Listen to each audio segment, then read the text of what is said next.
কুষ্টিয়া মিরপুর উপজেলার বিএনপির সাবেক সাধারণ সম্পাদক জনাব রহমত আলী রব্বানের সাথে সৌজন্য সাক্ষাৎ করতে আসেন কুষ্টিয়া ২ মিরপুর ভেড়ামারা বিএনপির মনোনয়ন প্রত্যাশী প্রফেসর ডক্টর সাইফুল ইসলাম।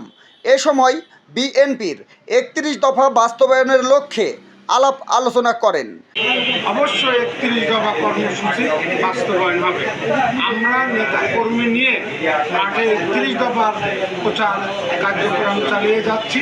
অবশ্যই এই জনগণ এই ৩১ দফার সুফল আগামীতে আমরা আশা করি। ইতিমধ্যেই উনি বাংলাদেশের বিভিন্ন উপজেলা জেলায় যারা চাঁদাবাজি করেছে, যারা চাঁদাবাজি করছে তাদের দল থেকে বহিষ্কার করা হয়েছে, তাদের পদবি থেকেও তাকে অব্যাহতি দেওয়া হয়েছে।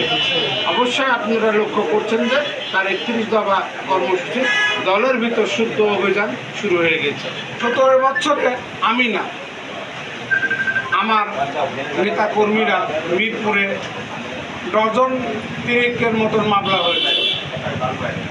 সেই মামলাতে আমার নেতা কর্মী সহ আমরা কয়েকবার গ্রেপ্তার হয়েছি। আমার কর্মীরা গ্রেপ্তার হয় মানে আমি গ্রেপ্তার হয়েছি, আমি গ্রেপ্তার হয় মানে আমার কর্মীরা গ্রেপ্তার হয়েছে। আপনারা জানেন যে ৫ আগস্টের আগে ৪ আগস্ট আমাকে এই হাসিনা পেটুয়া বাহিনী আমাকে গ্রেপ্তার করেছিল। আল্লাহর অশেষ রহমতে যদি ৫ আগস্ট না জন্ম হতো হয়তো আমাদের এখনো আদরণ থাকতো। আমার পাশে মিরপুর উপজেলা বিএনপি সাংগঠনিক সম্পাদক, সাবেক সাংগঠনিক সম্পাদক, উনি আগস্ট মাসের ৭ তারিখ, আগস্ট মাসের ১৮ তারিখে উনি গ্রেপ্তার হয়েছিলেন। আমরা ৫ তারিখে এই হাসিনা যখন পালিয়ে যায় তখন উনি হাজতে ছিলেন। ৬ তারিখে উনি মুক্তি হয়েছেন, জুলাই ১৮ তারিখে উনি গ্রেপ্তার হয়েছেন। আর আগস্টের ৬ তারিখে উনি কারামুক্ত হয়েছেন। এইভাবে আমাদের মিরপুরের অনেক নেতাকর্মী গ্রেপ্তার হয়েছে, বারবার কারাবরণ করেছে। আচ্ছা, আপনাকে অসংখ্য ধন্যবাদ। আমি স্যারের সঙ্গে একটু কথা বলবো যে নমিনেশন প্রত্যাশী হিসেবে যদি কিছু বলতেন। নমিনেশন প্রত্যাশী হিসেবে আমি প্রথমে আপনার মাধ্যমে মিরপুর ভেড়ামারাবাসী সকল স্তরে সর্বস্তরের জনগণকে শুভেচ্ছা, অভিনন্দন এবং আসসালামু আলাইকুম জানাই। আমরা বাংলাদেশ জাতীয়তাবাদী দল এবং বাংলাদেশ এখন একটা নির্বাচনী পথের মধ্যে আছে এবং বাংলাদেশের জনগণ উৎসবমুখর পরিবেশে একটি সুষ্ঠু, নিরপেক্ষ, অবাধ নির্বাচন প্রত্যাশা করছে এবং বাংলাদেশের জনগণও নেমে পড়েছে। তো যারা নমিনেশন চাইবে তারা এলাকায়, প্রত্যেক এলাকায় তার নিজ নিজ এলাকায় মানুষের কাছে কাছে যাচ্ছেন, বিভিন্ন কর্মসূচি নিয়ে যাচ্ছেন।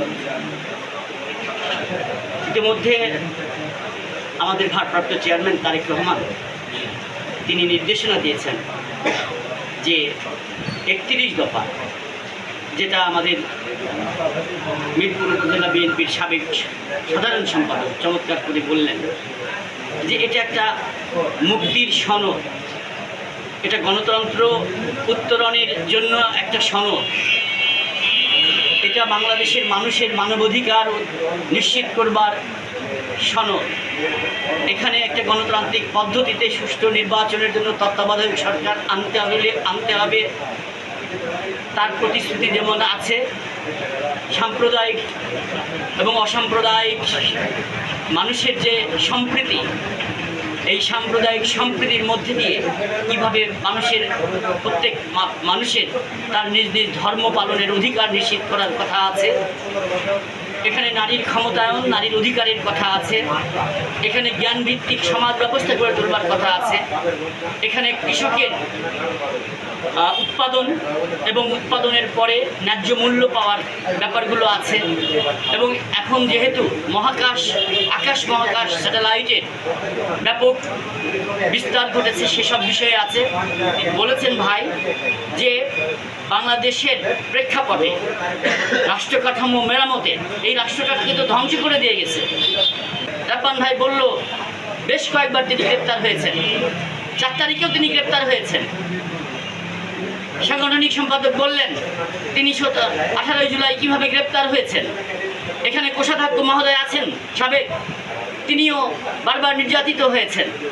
তিনি খুব গুরুত্বপূর্ণ কথা বলেছেন, আমি গ্রেপ্তার হওয়া মানেই আমার কর্মীরা নেতাকর্মীরা গ্রেপ্তার হওয়া, আর নেতাকর্মীরা গ্রেপ্তার হওয়া মানেই হলো আমি গ্রেপ্তার হওয়া। আমি আসন্ন যে 26 সালের নির্বাচন হবে ফেব্রুয়ারির প্রথমার্ধে, এই অন্তর্বর্তীকালীন সরকার ঘোষণা করেছে আমি নমিনেশন চাইব কিনা। আমার বাড়িতে আমরা একটা রাজনৈতিক পরিবার, আমার বাবা চেয়ারম্যান ছিলেন, ভাই দীর্ঘকাল চেয়ারম্যান ছিলেন, আমার ছোট ভাই এখানে আছে অ্যাডভোকেট বুলবুল আবু সাইদ, যিনি ধানের শীষ প্রতীক নিয়ে চেয়ারম্যান নির্বাচন করেছিলেন এবং ব্যাপক ভোট পেয়েছেন এবং নির্বাচিত হয়েছিলেন। কিন্তু আওয়ামী শাসনের সময় কি ভোট হয়েছে? ভোট হয়নি। ভোট তারা নিয়ে গেছে, জোর করে নিয়ে গেছে, জনতার চেয়ারম্যান বলে। তিনি সুপ্রিম কোর্টে আইনজীবী যে ফোরাম আছে আমাদের জাতীয়তাবাদী, সেই ফোরামের আহ্বায়ক কমিটির সদস্য।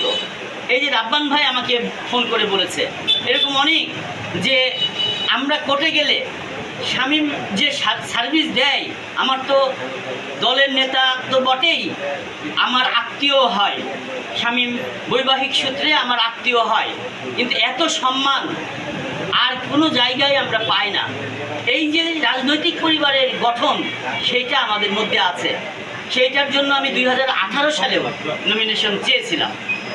এরপরে এখন নির্বাচন আসছে, আমি নমিনেশন চাইব দলের কাছে। আমার এই জনগণের পালস জানিয়ে আমি নমিনেশন চাইব, এবং দল যদি আমাকে নমিনেশন দেয় তাহলে আমি জনগণের ভোটে যদি নির্বাচিত হই তাহলে আমি কি করব তার জন্য আমি একটা ইশতেহার ইতিমধ্যে দিয়েছি।